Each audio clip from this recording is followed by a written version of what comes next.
And I will never regret anything of those. Why? Because Mima Autumn wouldn't be Mima Autumn if not of the things that had happened to me. Alam nyo, hindi ko hiningi yung kasikatan. Hindi rin ako nag-aabol sa kasikatan. Ang gusto ko lang, magpasaya, pasayahin din ang sarili ko, at kontento na ako. Huwag kang susuko. Ang pagsuko ay katalunan. Pero ang paulit-ulit na pagbangon mula sa paulit-ulit na pagkakadapa ay isang panalo mo sa buhay. Kung hindi ako kamukha ng ibang mga magulang na kayang bigay lahat ng... Pero nakita nyo naman, anak, hindi ko man naibigay sa inyo lahat, pero nabigay ko sa inyo ang mabuting ugali. No, marunong kayo rumispeto. At nakita nyo ang sagot ng mga tao. Maganda akong ama. Kasi mahal ko kayo.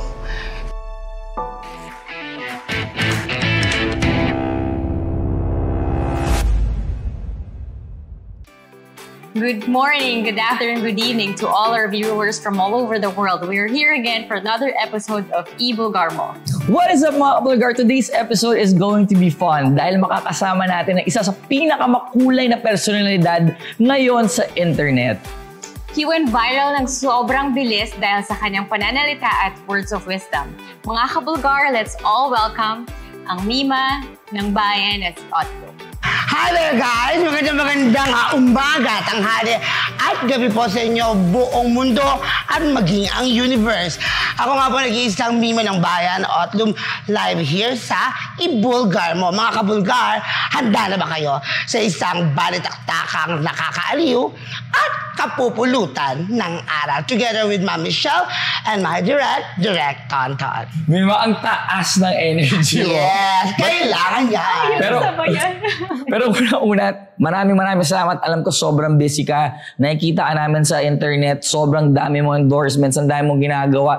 Pero simulan muna natin, Mima. Sino ba si Mima Otlo? Ano yung tunay mong pangalan? Well, ako po si PJ Vasallo de la Cruz, anak po ng mga yumao kong magulang na si Mr. Primitivo Bebong Lapus de la Cruz ng Pampanga at Herminia Cristobal Vasallo ng Bulacan. Ipinanganak po ako noong July 18, 1983 at nag-iisa nga po akong anak ng mga yumao kong magulang. Pero Mima, nabanggit mo na Bulacan and Pampanga. Pero saan ka lumaki? Well, ako po ay born and raised sa San Rafael, Bulacan. Kainin, San Rafael, Bulacan. Mima, so lumaki ka sa Bulacan. Yeah. Kamusta ang childhood mo? Normal ka ba na batang lansangan, naglalaro? Kamusta ka with your parents? Oh my God. I'm not a typical na nakakalat na kalsada kasi maganda naman pamilya ko, no? I had a good education. I studied at St. Paul's School of San Rafael, Bulacan. That's why I knew how to speak in English fluently. And then, I played with may mga kaya din na mga bata before.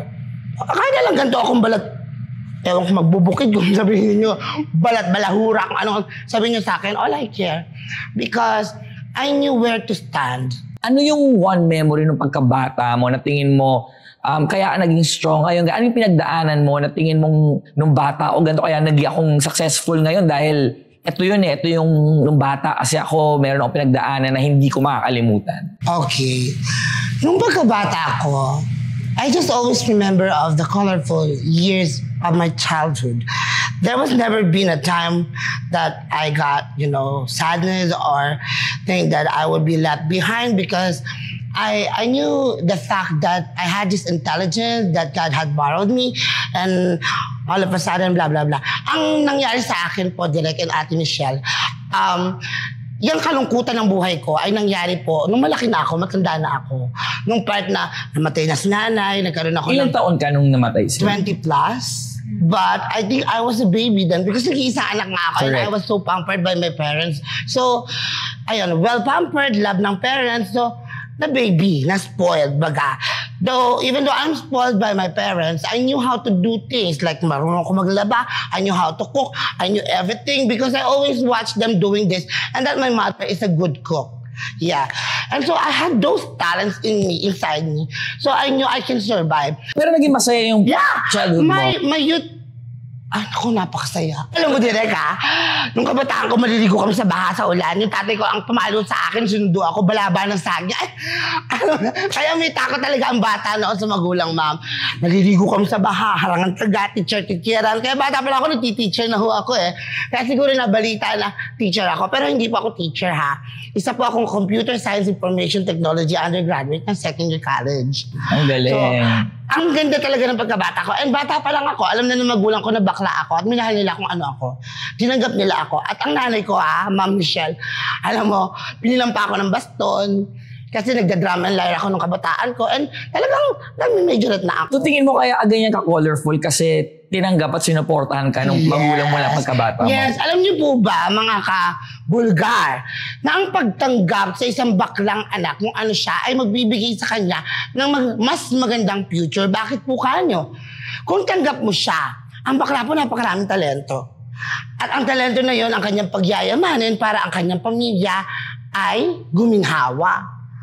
Bilang isang bakla, kami kaya namin magmahal, kaya namin maging kaibigan, jowa, asawa, lahat lang kaya namin bigay.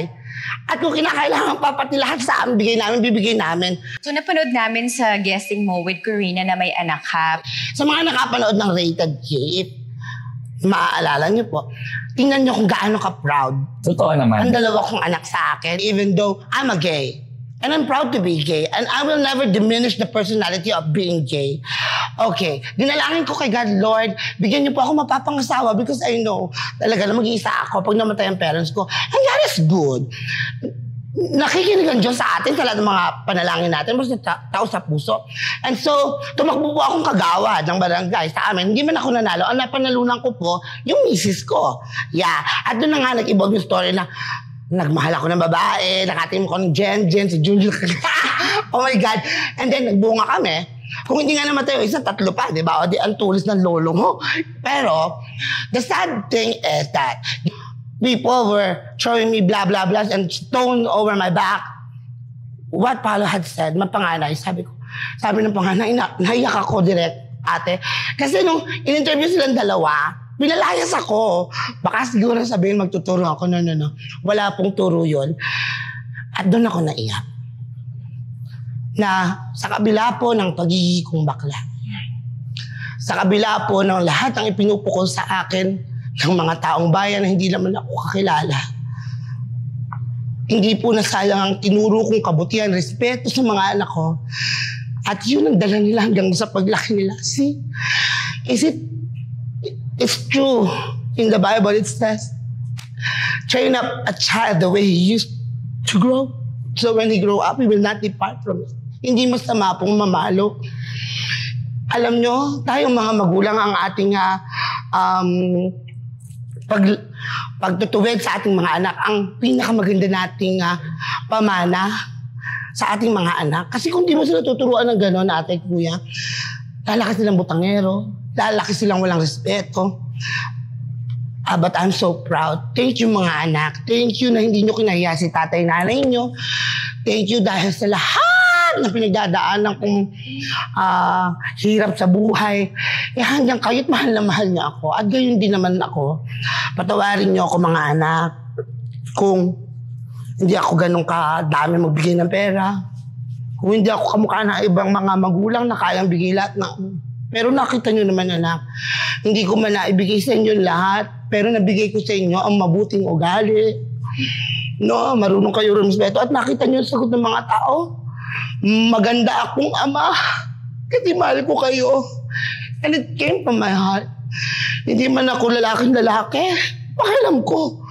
At least meron akong boss na maharap sa hirap ng buhay, binibigay ko sa inyo yung dapat para sa inyo, hindi nga lang ganun kalaki. Sorry dahil hindi mayaman si tatay. Pero mas mayaman ako sa pagmamahal. At yun yung pagmamahal na hindi sinasabi, pinaparamdam. Thank you po. Ayan, napaiyak patuloy natin si Mima. I think, kung ano man yung sabihin ng mga bashers kay Mima, no? Hindi, tsaka Mima, I think, dahil nga, imaginein mo, proud sa yung mga anak mo, tapos kahit na may mga struggles ka na itataguhin mo pa rin, day by day, na gagampanan mo yung role mo sa sarili mo at saka sa mga anak mo, I think that's a good sign na only to prove our viewers na mabait na tao si Mima. Okay, Otlum, ano yung first reaction mo nung una kang sumikat? First reaction, hindi ako makapaniwala, ma'am. Kasi wala sa lahi namin artista. Ni pampalamon nga sa buhayan sa commercial, hindi ako tatanggapin dahil ang pangit ko. Yun ang sabi nila. Pero talaga po siguro na ang buhay ng tao ay may pat talaga tayong sinusundan. So, anong una mong binili nung kumita ka na sa internet? Oh, well, una kong binili, pinasyal ko ang mga anak. Ang ganda naman nun. Kwento mo naman kami. Namasyal kami sa Star City. Nice. Kasama ko yung aking PA noon na nag-alaga sa akin sa hospital. At saka, mahilig po kasi ako magpamigay, pera, sa matatanda, pero walang video. Hindi ako nagbibideo. Kasi alam ko na kapag nakita nyo na ako nagpapamigay, din ako na yung gusto ko. Ang binibideo mo lang pag ikaw binibigyan, no? Okay, yun lang. Kasi para magaya yung iba, magbigay ikaw ma'am. Bibidyoan mo ako. Bibidyoan kita mamaya. So, ngayong sikat ka na, sino si Otlum? Si Otlum, ako ang ina ng bayan, kaibigan, tatay, at shoulder that you can cry on. Kung ano ako, the epitome of me, maybe, I would say, is a person that from rags, with all my might and with all the faith that I had to God, can pursue life to the fullest and made an example na hindi po hadlang talaga ang kahirapan. Yang tamad, yan ang magugutom. Pero kung hindi ka tamad, ang dali pong kumita ng pera. Totoo lang.